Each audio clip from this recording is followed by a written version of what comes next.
কাশি হচ্ছে ফুসফুসে কিছু সমস্যা হলে একটা লক্ষণ হিসেবে প্রেজেন্ট করে পেশেন্ট। বাচ্চা শিশু যখন রাস্তায় হাঁটছে, সে কিন্তু higher level of pollution exposure হয়ে যাচ্ছে। মর্নিং ওয়াক বেরোলে কিছু কষ্ট থাকবে রেসপিরেটরি ডিজিজের ক্ষেত্রে। পরের প্রজন্মকে কিন্তু আরো মানে খারাপ একটা পৃথিবী হ্যান্ড ওভার করে যাবো। প্রথম প্রশ্ন যেটা আপনার কাছে করব, যে এই যে বাতাসের মান এইরকম হয়ে যাওয়া, তার ফলে আপনার কাছে যে পেশেন্টরা রোজ আসছেন তারা সবচেয়ে বেশি কি কমপ্লেন করছেন? কারণ আমার অফিসের কথা যদি বলি, আমার চারিপাশে লোকে শুধু কাশছে। মানে এখনো আপনার সাথে কথা বলার সময় আমাকে দরজা বন্ধ করে একটা ঘরে বসতে হচ্ছে, কারণ নইলে চারিদিক থেকে শুধু কাশির আওয়াজ শোনা যাবে। আমার অফিসে এই মুহূর্তে 4 জন এমন রয়েছে যে সারাক্ষণ কাশছে, আর এটা কিন্তু বিগত বেশ কিছুদিন ধরে, মানে ধারাবাহিক ভাবে। আর শুধু কাশি নয়, তার সঙ্গে কাফও রয়েছে। আমাদের এই সময় আমরা দেখি যে যে পেশেন্ট গুলো সাধারণত আসে, তাদের মূল সিমটমটা কাশি। এবং কাশি হচ্ছে ফুসফুসে কিছু সমস্যা হলে একটা লক্ষণ হিসেবে, একটা সিমটম হিসেবে প্রেজেন্ট করে পেশেন্ট। ফলে এটা দুভাবে দেখতে হবে, একটা হচ্ছে সম্প্রতিকালের, একটা হচ্ছে দীর্ঘমেয়াদী। সবকটি মেট্রোপলিটন সিটি পৃথিবীতে, কলকাতা ইনক্লুডেড সহ, আমরা বিগত 25-30 বছর ধরে দেখছি যে হাসির যে সিমটম আছে, এটা নিয়ে পেশেন্ট প্রেজেন্ট করার সংখ্যাটা বেড়েছে। এবং এটা হচ্ছে বয়সের বিন্যাসে, সবকটি বয়সে, শিশুদের থেকে বয়স্ক সব পেশেন্ট গুলো আমরা বয়সের অনুপাতে আমরা পাচ্ছি। আরেকটা বিষয় রয়েছে যে শীতকালে বিশেষ করে, এবং সিজন চেঞ্জ হওয়ার সময়, আমরা জানি যে আমাদের হচ্ছে অটম, যখন হচ্ছে পাতা ঝরে, সেই সিজনের পর যে সিজনটা আছে শীতকাল, এই সিজন চেঞ্জের ক্ষেত্রে কিছুটা হচ্ছে একটা তাদের একটা কন্ট্রিবিউশন আছে এটার ব্যাপারে। আরেকটা সোশিওলজিক্যাল ফ্যাক্টর আছে, এটা বিশেষ করে যারা আহ, গরিব নিম্নবিত্ত আছেন, এই শীতকালে তারা হচ্ছে বডি ওয়ার্ম কনজার্ভ করার জন্য তারা একত্রিত ভাবে ঘুমানোর যে প্রবণতাটা বাড়ে। একটাই কম্বল আছে, এই কম্বলের মধ্যে 2-3 জন থাকে, বিশেষ করে বাচ্চাগুলো একসাথে থাকে।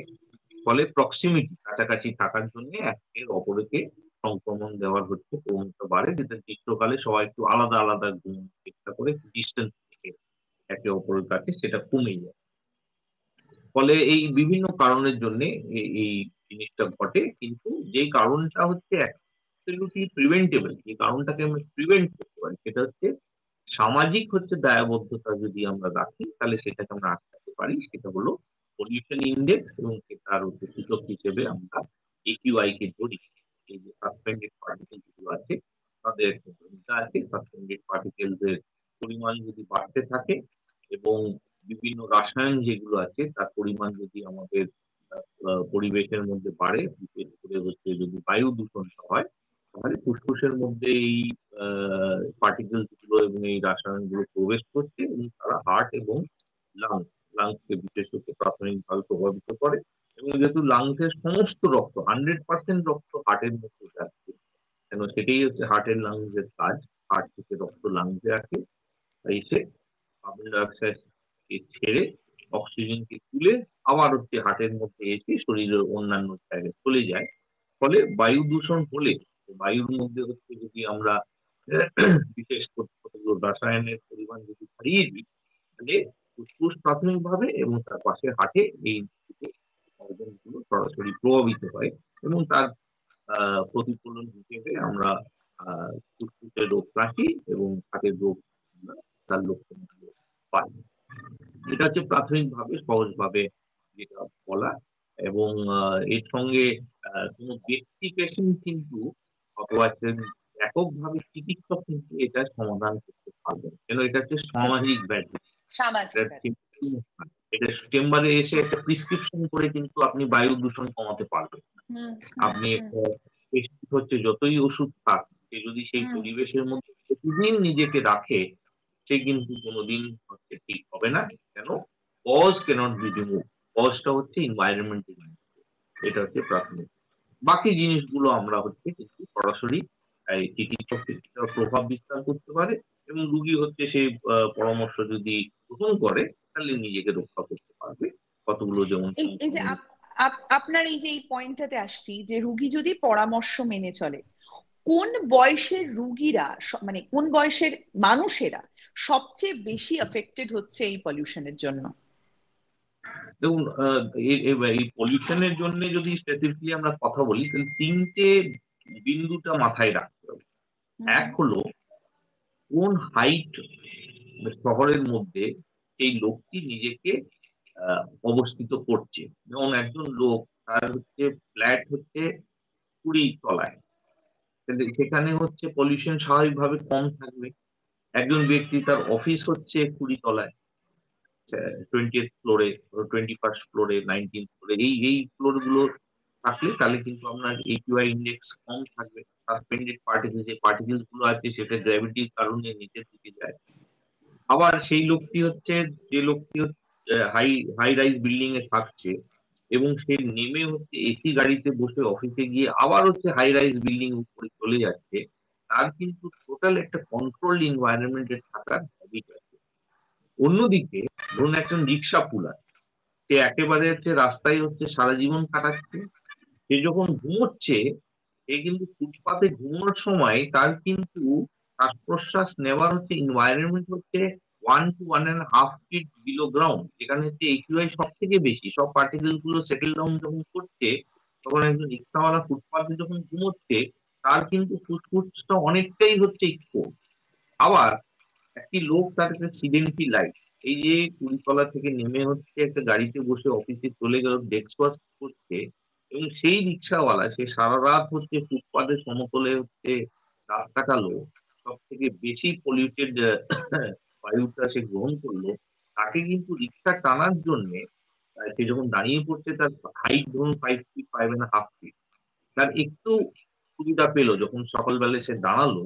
কিন্তু তাকে রিক্সা টানার জন্য, দৈহিক শ্রমের জন্য তার রেসপিরেটরি রেটটা বেড়ে গেল। মানে তার স্বাভাবিকভাবে সিডেন্টারি লাইফস্টাইলে অফিসে যে কাজ করছে, সে 16 থেকে 18 বার হচ্ছে শ্বাস প্রশ্বাস নিচ্ছে 1 মিনিটে। কিন্তু একটা রিক্সাওয়ালা যখন রিক্সা টানছে, হাত টানা অথবা সাইকেল রিক্সা, তার কিন্তু রেসপিরেটরি রেট অনেকটা বেড়ে গেছে, 30-35টা হয়ে গেছে।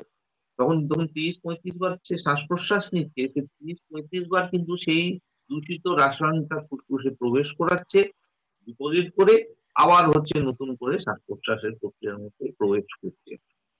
এটা সেকেন্ড ফ্যাক্টর।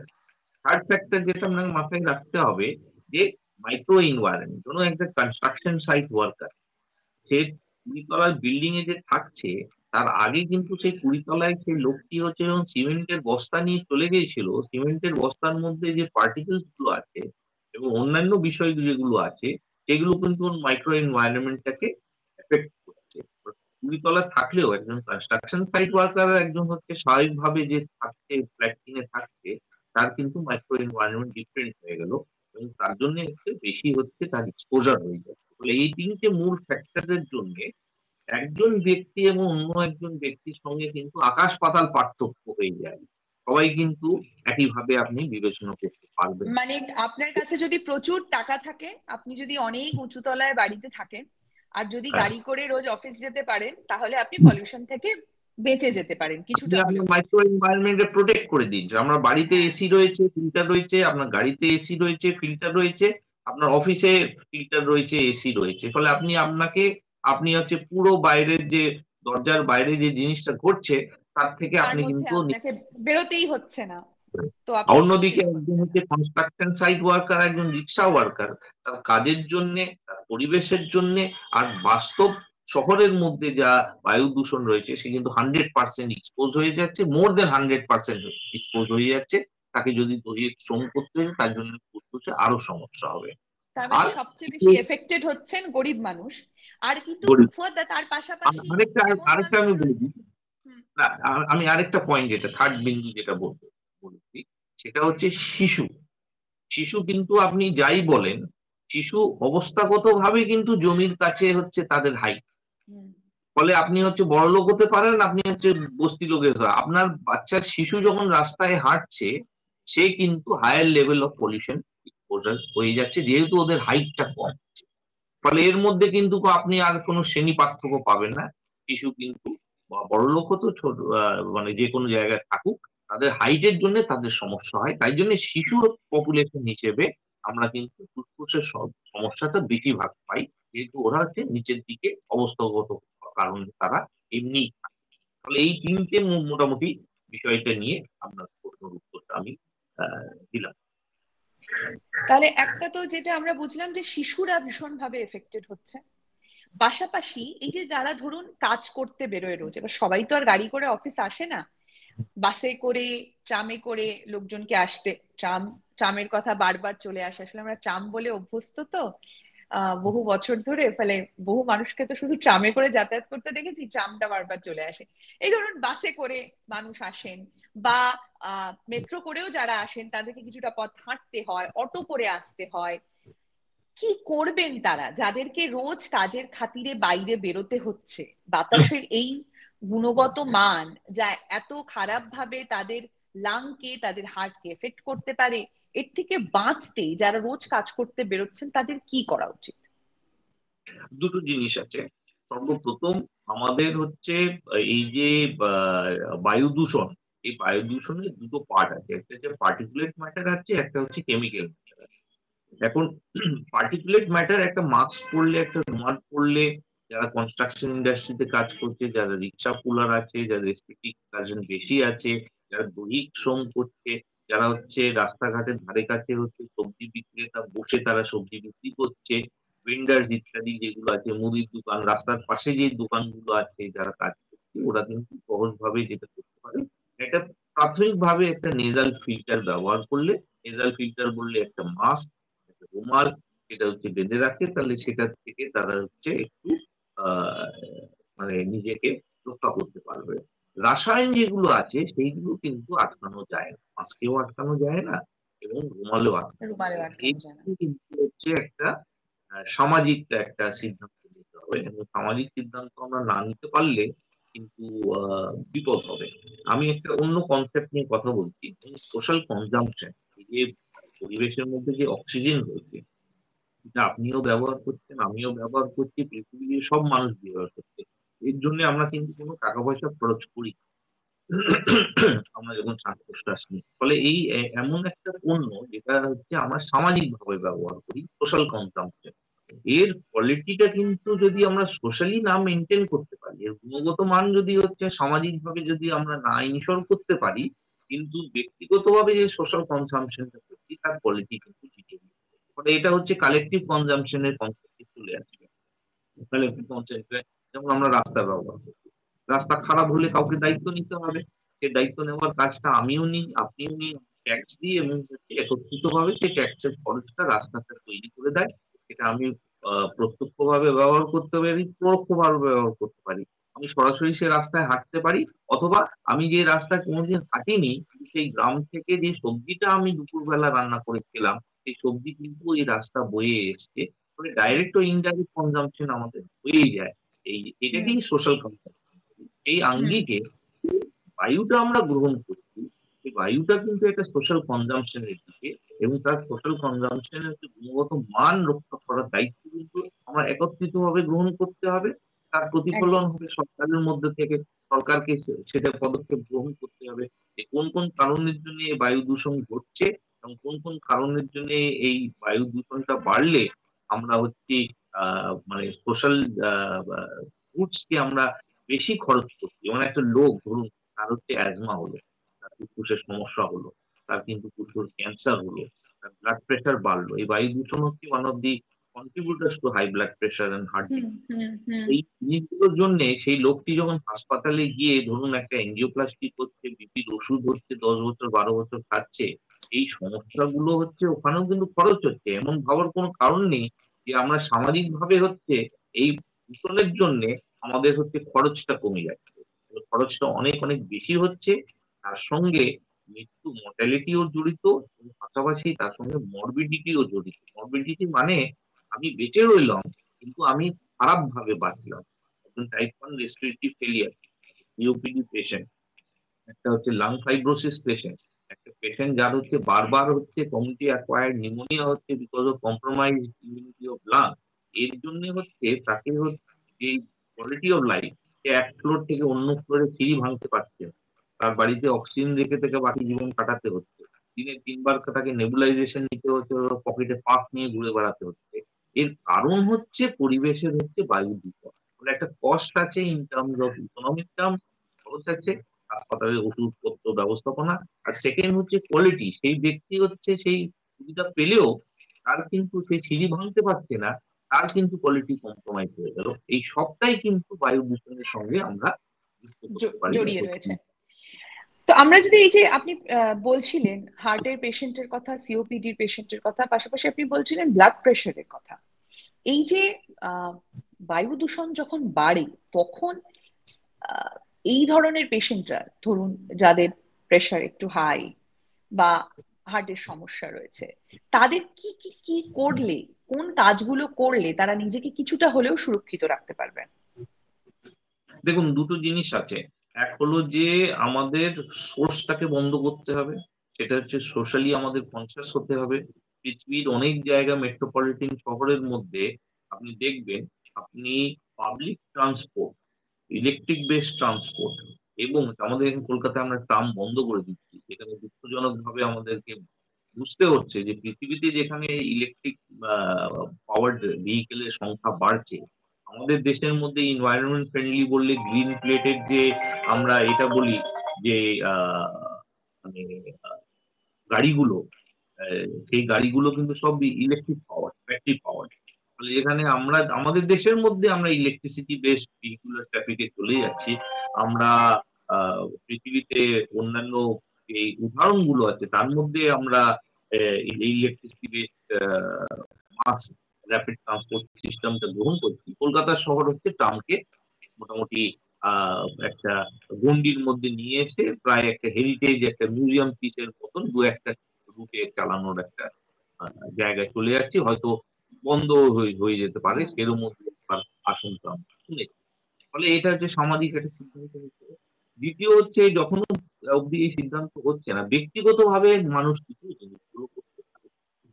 যেটা বললাম, আমি আগেই বললাম, মাস্ক পরা এবং হচ্ছে যেই পার্টিকেল গুলো আছে তার থেকে নিজেকে দূরে রাখা। বিশেষ করে যারা দৈহিক শ্রম করছে, যারা রিক্সা পুলার, মোটে মজদুর, যারা কনস্ট্রাকশন সাইট ওয়ার্কার, তাদেরকে অবশ্যই এই পদক্ষেপ করতে হবে।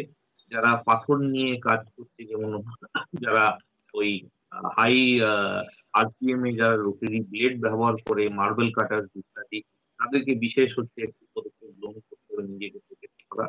পাশাপাশি আমরা দেখতে পাচ্ছি যে আমাদের শহর অঞ্চলে বিশেষ করে গরিব এবং বড় লোকদের হচ্ছে ব্লাড প্রেশার এবং ডায়াবেটিস। ডায়াবেটিস যদিও এর সঙ্গে সরাসরি জড়িত নয়, এই দুটি রোগের হচ্ছে পরিসংখ্যান বাড়ার একটা কারণ হচ্ছে মেদ জমা এবং ল্যাক অফ এক্সারসাইজ।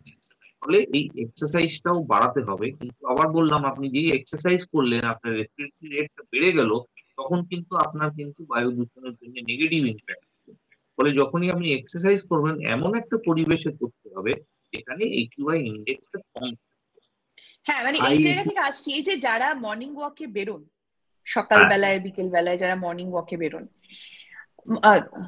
ইভিনিং ওয়াকে বেরোন, বিকেলে বেরোলে, হ্যাঁ, তো তারা কি করবেন? এই ওয়াকটা কি এখন কন্টিনিউ করবেন, নাকি যেই এই মুহূর্তে যে ধরনের পরিস্থিতি রয়েছে বায়ু দূষণের, সেখানে বাইরে না বেরিয়ে বাড়িতে হাঁটাই বেটার? না, AQI ইন্ডেক্স যখন একটা সূচক হিসেবে আমরা নির্ধারিত করেছি, সেটা মোটামুটি averaging around points of the city. আপনি দেখবেন AQI ইন্ডেক্সের যে চার্ট গুলো আমরা পাই, সেগুলো হচ্ছে শহরের মধ্যে বিভিন্ন পয়েন্ট একটা অ্যাভারেজিং করে দেয়, এক যে এক ওই রকম ওই থাকে, হ্যাঁ হ্যাঁ, এক রকম থাকে। এই এরিয়াতে ফলে এতটা আপনাকে রয়েছে, হ্যাঁ। ফলে আপনাকে সেটা মাথায় রাখতে হবে যে কোন মাইক্রো এনভায়রনমেন্টের মধ্যে AQI টা কম আছে। কম থাকলে সেখানে নিশ্চয়ই আপনি মর্নিং ওয়াক করবেন। এবং ঘরের মধ্যে এবং ঘরের বাইরে কিন্তু AQI এর খুব একটা পার্থক্য থাকে না। আপনার যদি বন্ধ ঘর থাকে, এসি ঘর যদি থাকে, তাহলে সেই ক্ষেত্রে আপনি কিন্তু AQI টাকে চেঞ্জ করতে পারছেন। কিন্তু আপনার যদি এয়ার কন্ডিশনিং ফ্যাসিলিটি না থাকে, আপনার যদি এমনি জানলা ইত্যাদি থাকে, সেখানে খুব একটা AQI এর পার্থক্য হয় না এলাকা ভিত্তিক। ফলে সেখান থেকে খুব বেশি প্রোটেকশন নেই। কিন্তু মর্নিং ওয়াক করার জন্য যে বেসিক রিকোয়ারমেন্ট, সেটা হচ্ছে টাইম, সেটা হচ্ছে 20 মিনিট।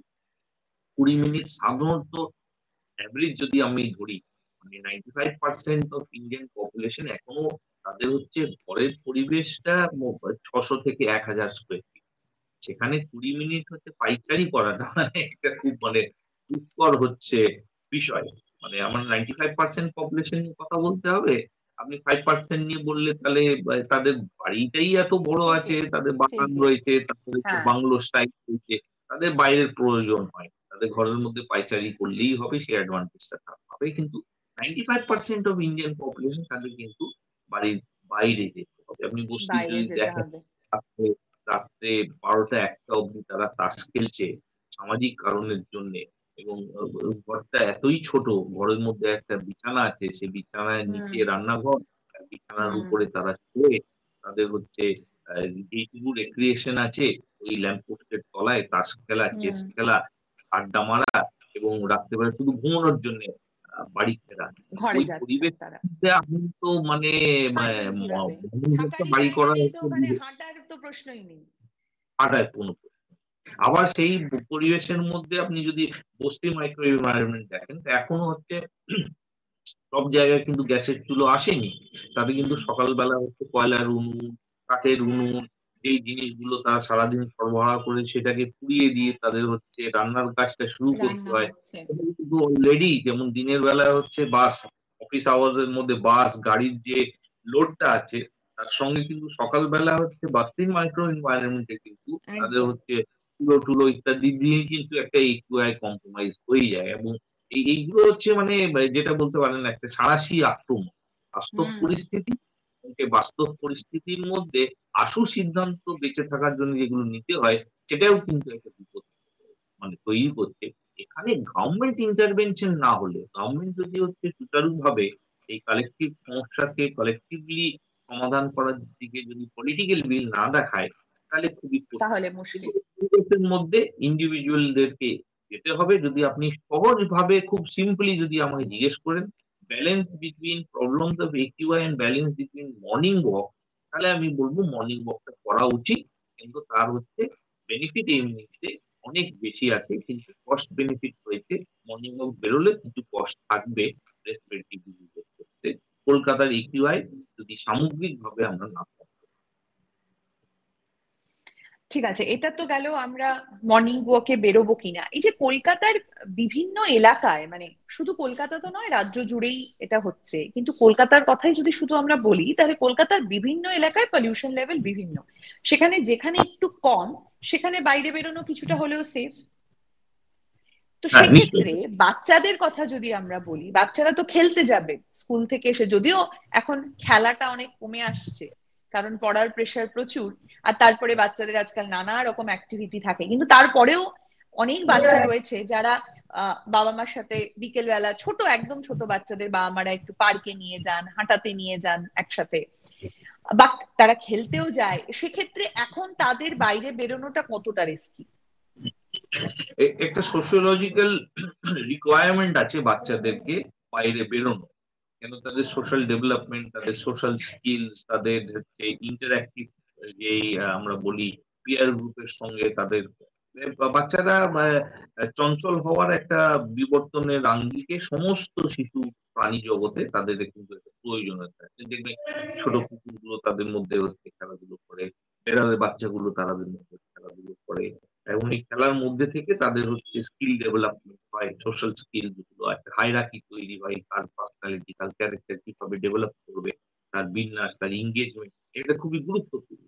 ফলে তার সঙ্গে হচ্ছে এই যে চঞ্চলতা শিশুদের মধ্যে, বড়রা স্থিরভাবে একটা টেবিলে বসে 4-5 ঘন্টা একটা কাজ করতে পারে, বাচ্চাদের কিন্তু ওই চঞ্চলতা থাকে। তারা অন্য শিশু দেখলে স্কুলে গিয়ে একটা আমরা হ্যাবিট করি যে ডেস্কে বসে হচ্ছে কাজ করা। কিন্তু দেখবেন কেজিতে আমরা মানে 1 ঘন্টা 1.5 ঘন্টা বসাই, তারপরে ক্লাস 1-এ সেটা হচ্ছে হুম, আপনি দেখবেন হুম, 11টা অব্দি ছুটি হয়। হুম। তারপরে প্রাইমারি সেকশনে গেলে 1টা 1.5টা, মানে এই যে মানে গ্র্যাজুয়ালি ইনক্রিজ দেয়ার মানে সময়টা বাড়ানো হচ্ছে। সময়টা বাড়ানো, চঞ্চলতার আস্তে আস্তে কম, বয়সের দিকে। ফলে শিশুদের চঞ্চলতাটা খুব একটা প্রয়োজন আছে সামাজিক কারণে। হুম, হুম, সেই ক্ষেত্রে কিন্তু তাদের হচ্ছে রেসপিরেটরি এক্সপ্রেশনটা বাড়বে, রেসপিরেটরি রেটটা বাড়বে। হ্যাঁ, তারা খেলাধুলা করলে রেসপিরেটরি। আর দ্বিতীয় যে কথাটা বললাম, ১ম এই বললাম, তাদের হাইট যেহেতু কম আছে, তারা কিন্তু লোয়ার পার্ট অফ দি এনভায়রনমেন্টে থাকছে, সেখানে একিউআইটা স্বাভাবিকভাবে বেশি থাকবে বেশি তুলনামূলকভাবে। থাকবে। অ্যাডাল্ট আছে, সে যদি দাঁড়িয়ে পড়ে 5 ফিটে, তার যদি হাইটটা নাকে থাকে, আর একটা শিশুর যদি হচ্ছে 3 ফিটে থাকে, তাহলে 2 ফিটের ডিস্টেন্স ওখানেই হয়ে গেল। একিউআইটা কিন্তু অনেকটা বেড়ে গেল ওর ক্ষেত্রে, হাইটের জন্যই। ফলে সমস্যা ওদের বেশি থাকে। ফলে এখান থেকে মানে আমি যেটা বললাম কস্ট বেনিফিট, আপনি কি সোশ্যাল ইন্টারাকশন বন্ধ করে দেবে সেই শিশুদের, একেবারে হচ্ছে আবদ্ধ করে রেখে দেবেন, তাহলে ওদের মেন্টাল ডেভেলপমেন্ট কি হবে, ওদের হচ্ছে নিউরন ডেভেলপমেন্ট কি হবে? ব্রেনের মধ্যে ডেভেলপমেন্টটা করছে একটা শিশু, তার হচ্ছে ইন্টারাকশনের জন্য, তার এক্সপিরিয়েন্সের জন্য ব্রেন ডেভেলপমেন্ট। ফলে ওটা প্রয়োজন আছে, খুব ইম্পর্টেন্ট আছে। পাশাপাশি যে কষ্টটা রয়েছে, আমরা সামাজিক ভাবে আমরা ফেল করলাম ওই শিশুকে কিন্তু একটা হচ্ছে প্রদূষণ মুক্ত হচ্ছে পরিবেশ দিতে, যাতে সমাজ, সে সমাজ সুস্থভাবে পরিবেশ হচ্ছে দুটো। নিতে পারবে। এটা হচ্ছে কটু সত্য আমাদের সমাজের মধ্যে, যে আমরা হচ্ছে আমাদের পরের প্রজন্মকে কিন্তু আরো মানে খারাপ একটা পৃথিবী হ্যান্ড ওভার করে যাবো, আমরা একটা উন্নত মানের পৃথিবী দিতে পারবো না। এবং নানান ক্ষেত্রে সেই কথাটা বলা যায়। আহ, আহ, পরিবেশের ক্ষেত্রে বায়ু দূষণ একটা খুব সাংঘাতিক জায়গায় চলে গেছে, যেটা আমাদের বর্তমান পরের প্রজন্ম ভুগছে। এবং আগামী প্রজন্ম যারা আসবে, তারা এটা থেকে একটা রিয়াসাত হিসেবে পাবে, তারা হুম তাদের হুম হুম হুম লেগেসি হিসেবে পাবে। এবং তার সঙ্গে হচ্ছে লাং ডিজিজটা বাড়বে। আমাদের নেক্সট জেনারেশন, আমাদের জেনারেশনের তুলনায় এবং আমাদের আগের জেনারেশনের তুলনায় লাং ডিজিজের পরিসংখ্যান কিন্তু বাড়তে থাকবে, আনটিল এন্ড আনলেস আমরা মানে কংক্রিট পদক্ষেপ নিই না। অনেক শহর পৃথিবীতে খুব মানে তারা রিচ নয়, তারা খুব যে অর্থনৈতিক ভাবে হচ্ছে উন্নত তা নয়, কিন্তু তারা কতগুলো কংক্রিট পদক্ষেপ কিন্তু গ্রহণ করেছে। তারপরেও কিন্তু তারা পলিউশন লেভেলকে অনেক আয়ত্তে রাখতে পেরেছে, এরকম অনেক ছোট হ্যাঁ, ছোট দেশও রয়েছে। অনেক ছোট ছোট দেশ রয়েছে, উন্নত দেশগুলো রয়েছে, সব মিলে মিলে তারা কিন্তু কংক্রিট সিদ্ধান্ত নিয়েছে। তারা কিন্তু পলিউশনকে চুটি চেপে ধরবে এবং শিশুদের হচ্ছে শ্বাসকষ্ট মুক্ত করবে। কেন শিশুরা যখন হচ্ছে সংক্রমিত হয় তাদের তাদের শ্বাসকষ্ট তো বেদনা দেয়। একটা শিশু যখন আমাদের চেম্বারে আসে শ্বাসকষ্টতে ভুগছে, এই যে কষ্টর মধ্যে আছে, এই কষ্টটা হচ্ছে একটা অন্য রকমের মানে রোগ। আমার চিকিৎসক হিসেবে আমি মনে করি যে শ্বাসকষ্টতে মানে ডায়ালিসিস পেশেন্ট আছে, কিডনি ফেলিয়ার আছে, লিভার ফেলিয়ার আছে, হার্ট ফেলিয়ার আছে, এই জিনিসগুলো কষ্টদায়ক আছে। কিন্তু সব থেকে বেদনাদায়ক যদি আপনি বলেন, শ্বাসকষ্টতে যে পেশেন্ট হচ্ছে 3 বছর, 4 বছর, 5 বছর বেঁচে থাকছে, এই 3 বছর, 4 বছর, 5 বছর তার জীবনের যে অবস্থা, শ্বাসকষ্ট, এর হাঙ্গার, সারা রাত বসে আছে, শুতে পারছে না, মানে বালিশে মাথা রেখে যে সারা রাত বসে বসে ঘুমোচ্ছে, কেন তার হচ্ছে ফুসফুসে এমন একটা অবস্থা হয়েছে, সেই কোয়ালিটি অফ লাইফটা আমার মনে হয় মানে respiratory distress is most difficult situation for any. অনেক ধন্যবাদ আমাদের সাথে কথা বলার জন্য।